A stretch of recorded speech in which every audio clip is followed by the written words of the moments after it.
নমস্কার, আমি তিয়াশা। আজকে আবারও একটা অন্য ভিডিও নিয়ে চলে এসেছি, যেখানে সেম 3 এর সিলেবাসটা ডিটেলসে অ্যানালিসিস করব।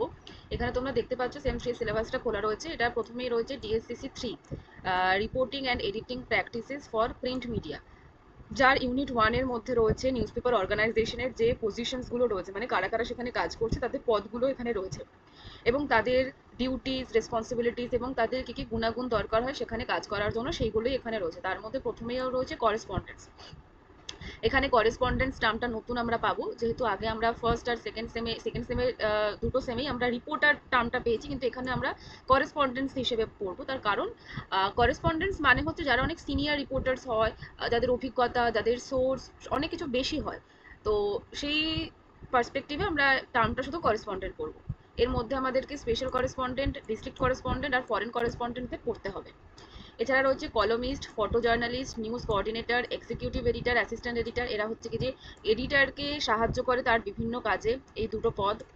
তাছাড়া রয়েছে চিফ রিপোর্টার, ঠিক আছে? তো এই চিফ রিপোর্টার এদের থেকে কোথায় আলাদা, এই স্পেশাল করেসপন্ডেন্ট বা এই যে পুরো টিমটা রয়েছে করেসপন্ডেন্ট 3 রকমের পড়তে হবে, তার সাথে চিফ রিপোর্টার আলাদা কোথায়, সেগুলো আমাদের এখানে পড়তে হবে। এরপর যে রয়েছে chief sub editor and news editor. এরা কারা? যেরকম চিফ সাব এডিটর একটা মিডিয়া হাউসে বা নিউজ পেপার অর্গানাইজেশনে 3জন চিফ সাব এডিটর থাকতে পারে, 15 থেকে 20 জন সাব এডিটর থাকতে পারে, এবং একজন নিউজ এডিটর থাকবে যে নিউজ ফ্লোরটাকে ম্যানেজ করবে। তারপর পড়তে হবে নিউজ ব্যুরো কি এবং chief of news bureau. Headlines এর মধ্যে type, importance, writing headline for news paper, এইগুলো পড়তে হবে। এছাড়া রয়েছে প্রিন্সিপাল অফ রাইটিং এডিটোরিয়াল। আমরা আগে পড়েছি এডিটোরিয়াল পলিসি, তো এবারে পড়তে হবে সেই এডিটোরিয়াল রাইটিং এর কি কি প্রিন্সিপাল, কিভাবে লিখতে হয় সেটা। তারপর পোস্ট এডিটোরিয়াল এবং তার প্রিন্সিপালস, এইগুলো প্রিন্সিপালস অফ সাব এডিটিং। মানে এই যে সাব এডিটার্সরা রয়েছে 15 থেকে 20 জন, তাদের কাজই হচ্ছে কি যে এই সাব এডিটিং করা। তো তার প্রিন্সিপাল কি, মানে প্রিন্সিপাল অফ সাবিং বা এডিট করার নীতিগুলো কি কি, সেগুলো এখানে পড়তে হবে ইউনিট 1। ইউনিট 2 তে রয়েছে স্পেশালাইজেশন ইন জার্নালিজম, তার মধ্যে ইন্টারপ্রেটিভ অ্যান্ড ইনভেস্টিগেটিভ, যেটা সেম 2 তে আমরা অলরেডি স্টিং অপারেশন কি এবং ইনভেস্টিগেটিভ রিপোর্টিং এর সাথে স্ট্রিং অপারেশনের কি সম্পর্ক, সেইগুলো অলরেডি কিন্তু পড়া হয়েছে। তো সেটাই আরো ইন ডেপথে ইন্টারপ্রেটিভ মানে বিশ্লেষণমূলক খবর এবং তদন্তমূলক সাংবাদিকতার মধ্যে একটা তুলনামূলক আলোচনা করে পড়তে হবে। এছাড়া রয়েছে political journalism, crime and legal, public affairs, human interest story বা মানবিক আবেদনমূলক সংবাদ, corporate economic, financial and business journalism. Unit 3 তে রয়েছে এগ্রিকালচার জার্নালিজম, মানে চাষাবাদ বা গ্রামীণ যে সাংবাদিকতা, কৃষকদের দুঃখ দারিদ্রতা বা তাদের বিভিন্ন সমস্যা যখন সাংবাদিক তুলে ধরছে, তো সেটাই হয়ে যাচ্ছে এগ্রিকালচারাল জার্নালিজম, এবং সেখানে ফসলের দাম বাড়া কমা, বাজার দর নিয়ন্ত্রণ, এই সমস্ত কিছুই কিন্তু এর মধ্যে পড়ছে। এরপর হচ্ছে সায়েন্স জার্নালিজম, মানে সমুদ্রের নিচ থেকে শুরু করে একদম মহাকাশের ওপর অব্দি নতুন নতুন যা কিছু আবিষ্কার হচ্ছে, সবকিছুই কিন্তু সায়েন্স। তো সায়েন্সের এই টার্মগুলো একটু শক্ত হয়, কঠিন হয়। আমরা যেহেতু জানি সংবাদপত্র কিন্তু 8 থেকে 80 সবাই পড়ে, তো সেই 8 থেকে 80-র বোধগম্য করে তোলা শক্ত শক্ত কথাগুলোকে, শক্ত শক্ত ডেফিনেশনগুলোকে, সেটাই কিন্তু এই সায়েন্স জার্নালিস্টের আসল কাজ। তো সেই সায়েন্স জার্নালিজম নিয়ে বিভিন্ন রকমের ম্যাগাজিনস রয়েছে, তো সেইগুলোর নাম পড়তে হবে। কোন কোন জার্নালিস্টরা এই সায়েন্স জার্নালিজমের জনরাতে কাজ করে, তাদের নাম জানতে হবে, এবং তাদের গুণাগুণ, তাদের রোলস অ্যান্ড রেসপন্সিবিলিটিস এখানে পড়তে হবে। এছাড়া রয়েছে sports journalism, film journalism, environment journalism, fashion and entertainment journalism, page 3 reporting, মানে এটার সাথে রিলেটেড, ফ্যাশন অ্যান্ড এন্টারটেনমেন্টের সাথে রিলেটেড পেজ 3 রিপোর্টিং, এবং এই যে স্পেশাল অ্যান্ড সাপ্লিমেন্টারি পেজের মধ্যেও কিন্তু আমরা পাই ফ্যাশন রিলেটেড, এন্টারটেনমেন্ট রিলেটেড খবরগুলো। তারপর রয়েছে রাইটিং ফর ম্যাগাজিন। আচ্ছা, ইউনিট 4-এ তোমাদের রয়েছে একটা টিউটোরিয়াল প্রজেক্ট, যেটা কলেজের ওপর ডিপেন্ড করছে। সেখানে যেটা সিইউর সিলেবাসে রয়েছে, term paper on any paper topic, মানে এই যে উপরের 3টে ইউনিটের মধ্যে যে যে টপিকগুলো রয়েছে, সেই টপিকের মধ্যে যে কোনো একটা তোমাদের সিলেক্ট করতে হতে পারে, বা কলেজ ডিসাইড করে দেবে কোনটার ওপর তোমরা করবে, সেইটার ওপর একটা পেপার লিখতে হবে। ওকে, এটা হয়ে গেল ডিএসসিসি 3।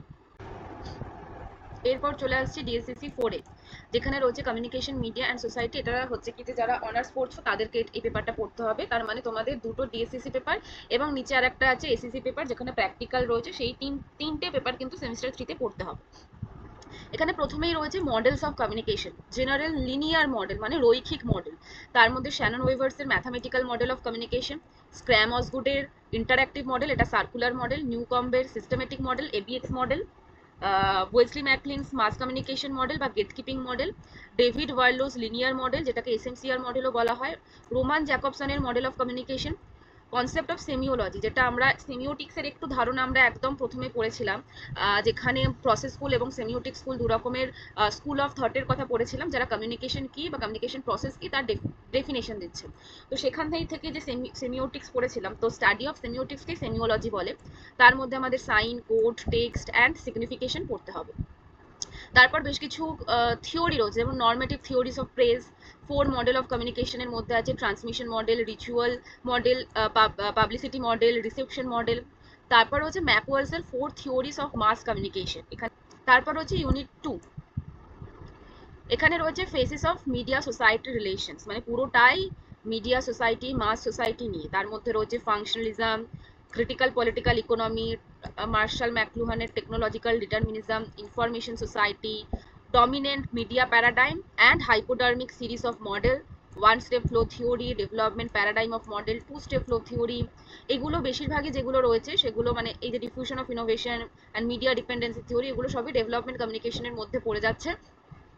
এবং সেগুলো একটু ব্যাকগ্রাউন্ডটা জেনে কোন পার্সপেক্টিভে এই থিওরিগুলো আমরা পড়ছি, কোন পার্সপেক্টিভে আমরা মডেলগুলো আমাদেরকে পড়তে হবে, সেই জিনিসগুলো বুঝে যখন আমরা এই পেপারটা পড়বো তখন সেটা আরও ইন ডেপথে আমরা বুঝতে পারবো এবং পড়ার মধ্যেও একটা আগ্রহ আসবে। শুধু শুধু নোটস পড়ে কিন্তু এই জিনিসগুলো আয়ত্তের মধ্যে আনা একদমই সম্ভব নয়, ঠিক আছে? এছাড়াও রয়েছে ইউসেস অ্যান্ড গ্র্যাটিফিকেশন মডেল। তারপর হচ্ছে ইউনিট 3তে যেখানে কাল্টিভেশন থিওরি রয়েছে, cultivation theory television related, agenda setting series of model. সেখানে আমরা সেম 2তে একটা টপিক ছিল যে অ্যাজেন্ডা সেটিং কিভাবে টেলিভিশন নিউজ মিডিয়া চ্যানেলগুলো কিভাবে অ্যাজেন্ডা সেটিং করে খবর সম্প্রচার করে। তো তার মধ্যে এই মডেলটা একটু পড়া দরকার ছিল, আমি জানি না তোমরা পড়েছো কিনা, কিন্তু এই মডেলটা তখনই পড়ার দরকার ছিল। যাই হোক, তো সেম 3তে এটা রয়েছে ডিটেলসে।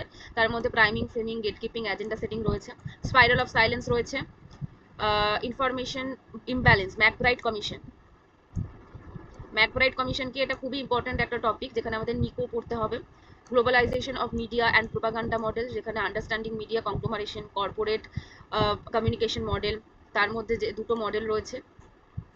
আর ইউনিট 4-এ তোমাদের রয়েছে টিউটোরিয়াল প্রজেক্ট, যেখানে একটা তোমাদের পোস্টার ডিজাইন করতে হবে এই মডেলগুলোর মধ্যে থেকে বা থিওরিগুলোর মধ্যে থেকে, সেগুলো এঁকে। আর একটা রয়েছে যে কোনো একটা টপিক এই মডেল বা থিওরির মধ্যে যে কোনো একটা কিছু চুজ করে সেটার পিপিটি বানিয়ে প্রেজেন্ট করতে হবে। এটাই হচ্ছে তোমাদের ডিএসসিসি 4-এর মধ্যে রয়েছে। এই পেপারটা অনেকটাই বড় এবং টপিকগুলো অনেকটা ভার্স, তো তোমাদের পড়ে শেষ করতে কিন্তু এটা অনেকটা সময় লাগবে। যেহেতু তোমাদের সেকেন্ড সেমিস্টারটা একটু লেন্দি যাচ্ছে, তাই থার্ড সেমিস্টারে তোমরা একদমই টাইম পাবে না। তো সেক্ষেত্রে সেকেন্ড সেমিস্টারের পরীক্ষা হওয়ার আগে থেকেই তোমাদের কিন্তু থার্ড সেমিস্টারের পড়াটা শুরু করে দিতে হবে, নয়তো 1.5-2 মাসে এত বড় একটা সিলেবাস অনার্সদের ক্ষেত্রে কমপ্লিট করা একেবারেই পসিবল নয়। এরপরে তোমাদের রয়েছে একটা এসিসি পেপার, যেটা প্র্যাকটিক্যাল বেসড পেপার, যেখানে তোমাদের একটা ফিল্ড সার্ভে করতে হবে এবং তিন রকমের সেখানে প্র্যাকটিক্যাল করতে হবে, সেটা দেওয়া রয়েছে।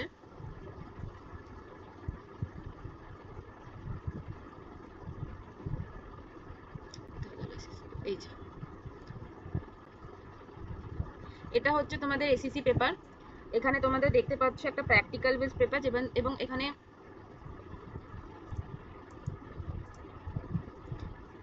এটা হচ্ছে তোমাদের এসিসি পেপার যেটা প্র্যাকটিক্যাল বেসড হয়, এবং 3টে এখানে প্র্যাকটিক্যাল ওয়ার্ক তোমাদের করতে হবে। যেটার প্রথমেই রয়েছে ফিল্ড বেসড কমিউনিকেশন প্রজেক্ট, মানে তোমাদের ফিল্ডে গিয়ে সার্ভে করে একটা মিনি ডিজার্টেশন কাইন্ড অফ বানাতে হবে, সেটা তোমাদের কলেজ থেকেই হেল্প করে দেবে এবং এটা একটা গ্রুপ প্রজেক্ট। তারপর হচ্ছে photography project on semester topic, এবং 3 নম্বরে রয়েছে learning page making software for a tabloid journal. তোমরা আগে broadsheet journal broadsheet news paper making শিখেছো, যে প্রথম পেজটা কিভাবে তৈরি করতে হয়, এবার শিখতে হবে ট্যাবলয়েড জার্নাল। এটা ছিল অনার্সদের জন্য 3টে পেপার রয়েছে টোটাল, ডিএসসিসি 3, ডিএসসিসি 4 আর এসিসি পেপার। আর যারা মাইনারে রয়েছে তাদেরকে শুধুমাত্র এখানে ডিএসসিসি 3টা পড়তে হবে, অনার্সদের ক্ষেত্রে 3টেই পড়তে হবে।